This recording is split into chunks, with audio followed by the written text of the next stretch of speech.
సంక్రాంతి అంటేనే మైండ్లో ఏ ముగ్గు వేద్దాం, ఏ రంగు వేద్దాం అని మెదులుతూనే ఉంటుంది. అలాగా నాకు వచ్చినట్టు, నా మైండ్లోకి వచ్చినట్టు నేనేదో ఈ చిన్నపాటి ముగ్గు వేసి రంగులు వేసాను. అంతలోపు మా అమ్మ పూజకు వేలైందని చెప్పి తలస్నానం చేయమని చెప్పింది. తలస్నానం చేసేసి నేను పూజ కూడా కంప్లీట్ చేసుకున్నాను.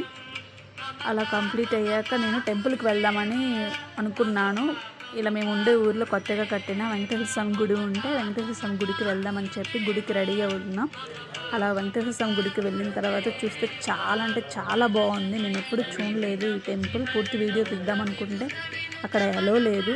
మొబైల్ హుండీలో వేస్తామన్నారు. అయ్యో వీడియో కోసం మొబైల్ హుండీలో ఎందుకులే అని ఏదో కొంచెం సేపు అలాగే దేవుడి విగ్రహాలని నేను షూట్ చేశాను.